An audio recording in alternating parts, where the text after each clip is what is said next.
আজি মোৰ মাৰ হাতৰ ৰন্ধা দুখন স্পেচিয়েল আঞ্জা খাবলৈ লৈছোঁ। এখন হ'ল আপোনাৰ আদা পাতৰ জোল, জাল দিয়া জোল। এই বৰিয়লা মাছ দি ৰান্ধিছে। এই আদা পাতৰ জাল দিয়া জোল।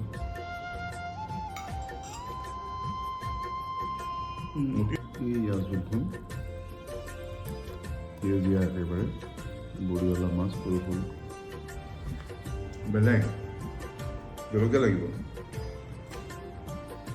এইবাৰ আন এখন আঞ্জা, এইখন নাৰিকলেৰে মাছ, নাৰিকলৰ গাখীৰেৰে মাছৰ আঞ্জা।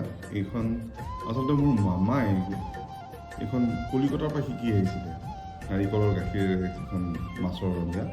আৰু তাৰপিছত মামাই আমাৰ ইয়াতে ইণ্ট্ৰডিউচ কৰিলে আৰু মায়ে শিকিলে।